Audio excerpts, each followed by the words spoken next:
See how this rolls.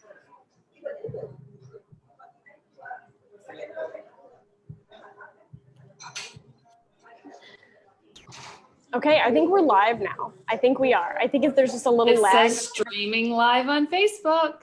We must be live. Hey everybody, welcome to my page. For just a few minutes, my beautiful friend Victoria and I want to extend an invitation for next Monday. So for those of you who are in the States, it's 1 week from today. Everywhere else in the world, it's just less than 1 week. And I'm going to be doing an author live reading. So it's going to be a non-signing author signing event. I'm going to read a chapter from Reckoning in the Rubble, my memoir about Iraq. And then we're going to have a few special guests on, and we're going to have some conversation around war reporting, about where we are. And one of the things that we'll look at is, you know, the heat and the state of the world right now and how it applies, how it's connected.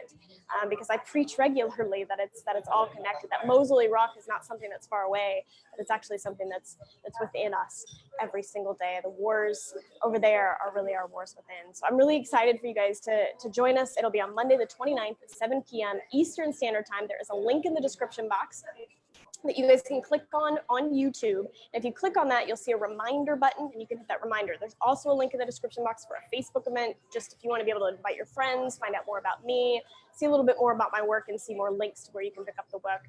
You can click on that as well. So I hope you guys will join us on Monday. I'm looking forward because Victoria is going to be there. Our friend Eli is going to be there. Both CNN people who I've worked with as producers and assignment editors. Jim Clancy, CNN's veteran Jim Clancy. Jim Clancy. Super exciting. The myth, the man. It's going to be a lot of fun to have him on. And I think I was telling you this earlier. It'll be awesome.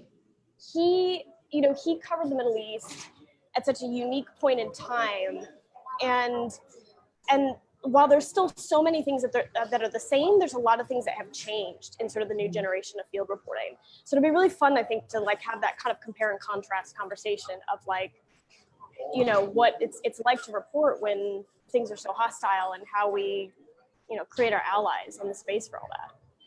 Right. Now, I've already read your book. You have. Love it. I think it's amazing. I'm so proud of you. I know Jim Clancy is reading it right now. Like he's in the thick of it right now. So I honestly can't wait to hear what he has to say about it and, you know, his input. But the book is phenomenal. I know your paperback, it's already out on ebooks right now. But your paperback comes out soon, yeah? It does. It drops any day now. One of the interesting things about self-publishing is that you have more control, but also less control. So I did my paperback through Barnes & Noble. They have a system that you can create your template and put your book into it. But it takes a little bit of time for them to print it up and send the proof book so that you can put it on sale. So we're basically just waiting for them literally any day. I think COVID has kind of delayed everything a little bit. And so we're just waiting any day now for them to be like, hey, it's ready to put on sale. So as soon as it does, I will let everybody know. But for those who are ebook readers or reading stuff on your iPhone or your iPad or whatever it is, you can go to Barnes & Noble Nook and download it, as well as iTunes, and you can download it from there as well. I am kind of curious, Victoria, what are some of the big things that you took away from the book? I'm so excited that you've read it. So you and I have talked about this extensively since I read the book, but one of the things that really stood out to me, I remember way back when you were in Iraq covering ISIS and the battle for Mosul, right? The church that you went into, I remember you posting about this on Facebook back then. And that was how many years ago? That was 2016. 2016. So Right it was at the beginning. Yeah. Yeah. So it was like over 4 years ago, more than 4 years ago. And it was just your descriptives in the book just made me remember everything that you were posting and your reporting that I had seen back in 2016.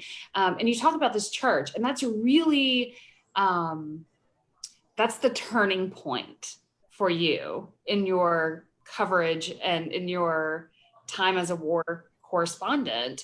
That was the pivotal moment. And you brought that to life so well in your book. And you talk about standing in the altar of this church that had just been decimated by, by bombs and IEDs and bullet holes everywhere, and how the statues inside that church had actually been used for target practice. And that's when you whispered this silent prayer that ultimately changed your course and changed your life in a way, right? Yeah, so that was a month into that you Mosul. whispered kind of to yourself in that church. And I remember it back in 2016, and then reading it in such wonderful detail in your book. Just, it was amazing. That was my favorite part of the book.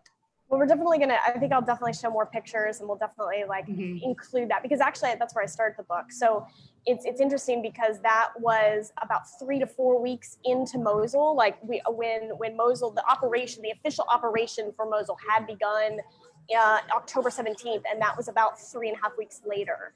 And I was really inspired. Some friends of mine at an organization called Friends of Love Organization, they had gone to see it, and one of them had told me about it in very animated form, and it was like, okay, now I gotta go see it for myself. And so that's where it began. And I think, it's funny because I feel like I've always been sort of on the spiritual journey with it, but it was like there was a moment there that was going on that was like, oh, there's way, way more to this than just bullets and bombs.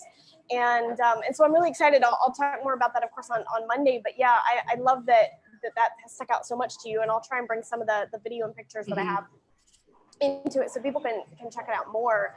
Because I think that's the thing is that I feel like, in the United States, there is this perspective of what the Middle East is. And yet when you get there and you see sort of the depth of spirit and faith and humanity that lives underneath the surface, it humanizes it. It connects it. I think too, for me, we're journalists. We work in global news coverage. I covered, live on air, we covered, ISIS and the fights in Syria and Iraq, and the images were just so horrible. And then to read in your book how you describe coming back from the front lines, where you have literally bullets whizzing by your ear, and you can hear the swoosh of the bullets go by as the sniper tries to pick you off, and come back, and just like strip your clothes off and the dust from the front line, and take a shower and cook dinner in the kitchen with your other housemates who are journalists, and have a beer. And I'm thinking, how is that possible in the middle of a war zone, right? Like you don't think that there's that lifestyle under the guise of war correspondent on the front lines, but it is, and it's an intricate and a complicated lifestyle. It is. I mean, I think that's the thing is that people, in a way, because I live 2 hours from the front line, we're not, there definitely were journalists who would stay the night, over the course of a week or the course of days, and actually more men did it than women. But what was interesting is that at some point we had to go somewhere. We couldn't always be there. And I wonder sometimes if it's different too, because we weren't out with the American military. The American military really wasn't doing embeds the same way in places like Iraq and Syria that maybe had done 10 years before. And so we were out with the Iraqi military. We were out with the Iraqi special forces, and that doesn't always lend itself to being out there all the time anyway. But I also think not just from a safety perspective, from a mental health perspective, it's like you have to go and you have to change up the scene a little bit, and you have to have a place to file. You have to have a place to file the story. I gotta go back at some point, and I gotta write this thing, and I gotta edit the video, and I gotta put the pictures up. Find some Wi-Fi somewhere. You gotta find some Wi-Fi somewhere, and we go to the only expat cafe that there is, and then everyone had like these little dongle things that we would carry around that were like basically like data for your laptop. And so at some point you have to go and file the story, which half the time I was also filing the story on my way back. Like I'm sitting in the car and I'm using my notes app and I'm writing down like all the things that maybe I missed or wasn't writing down in the middle of it. So in a way you almost create like a regular routine, a regular life, because the freelancer And I say this not to cut down, but actually just to show the difference. The freelancer actually lives in it far more often than the staffer. So our staff counterparts who maybe work for the networks may be parachuting in, and they might be there a month or 2 months, but they're worked there for 6, 7, 8, 9 months at a time, hardly without a break. So it's almost like you have to create something in order to be able to just kind of move through it. And again, I think that's just the difference. It's the difference in our resources, and it's a difference in how we have to kind of operate around the clock. And everyone has similar and different experiences with this. I think as women, Western women, we also had different experiences than our local counterparts as well. I'm sure. You know, but at the end of the day, it's still sort of the lifestyle you create so that you can move through it, so you can do the job, right? Like I have a job, like you might go to the newsroom every day, but for me at the time, it was, instead of go to an office every day or the newsroom every day, it was like, you know, right, out with the Iraqi army with whatever they were allowing us to do that day. Exactly. Now this book I know has really been a labor of love for you. It's been a long process, and now here you are. It's done. It's out on ebook, and the paperback's about to drop, and it's about to launch. Like, how does that feel for you? Bittersweet. Yeah, I guess so. I mean, like, there's a part of me that's like, oh my God, I'm so glad it's done. Because there were days. You're like, what now? There are days where I feel like, oh my God, I'm glad it's done. Yeah.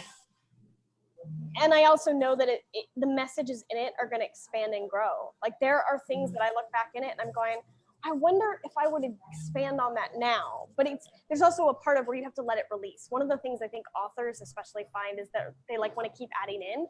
And at some point, and journalists actually do this too, at some point you actually just have to release it and say, you know what, I just got to let it go, and we'll take it from there. Maybe the next book expands on another idea, or the next piece of writing or whatever. Right. Because you literally could go back as you evolve as a human being and write more or write less or change something. And at some point you just have to kind of release that. And so I think there's a part of me that is in a mode of just like, you know what, I've released it.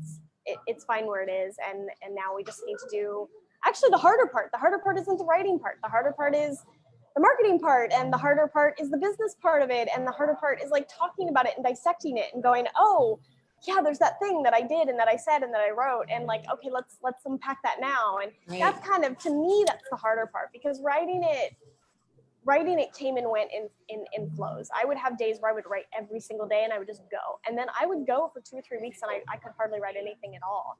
And part of that might have just been the mental side of it. Like, I'm unpacking really interesting stories and deciding how I feel about them in the aftermath.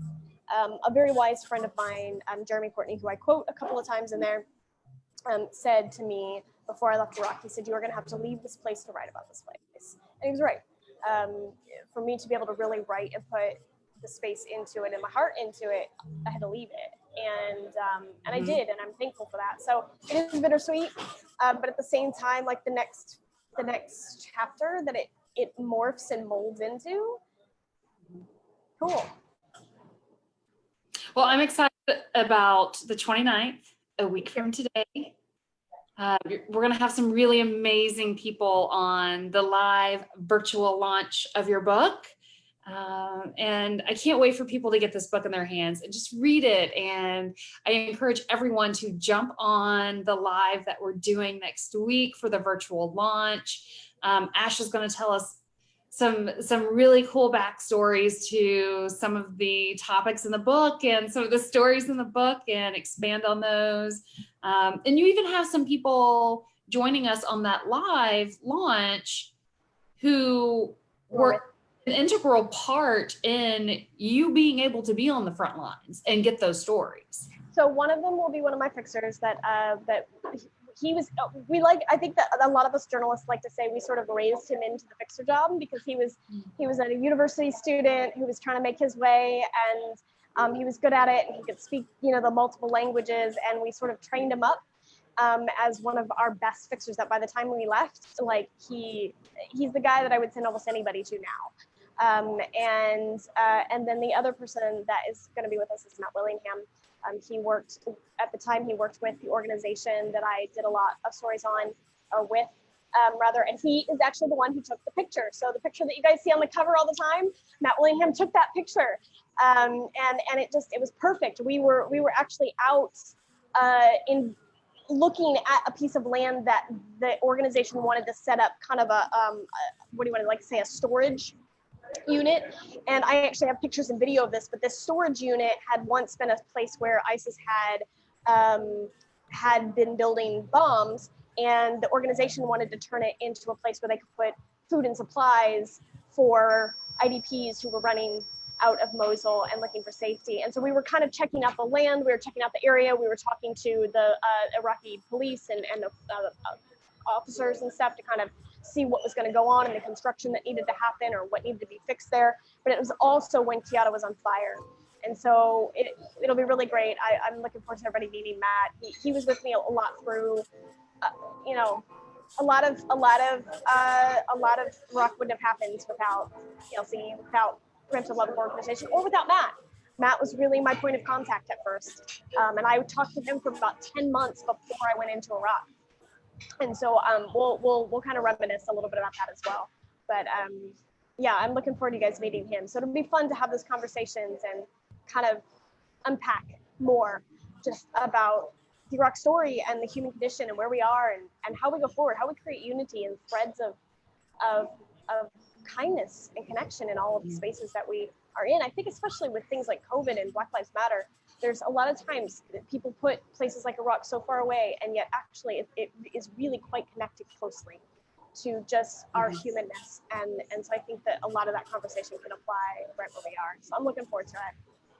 I'm looking forward to it too. And one of the cool things that we'll be able to do too during the live next week is share some of your photos and possibly some video. We're still kind of working out those technical things, but so that you can actually have the visual of what Ash is telling us about and explaining in her book. So that'll be a really cool aspect to it.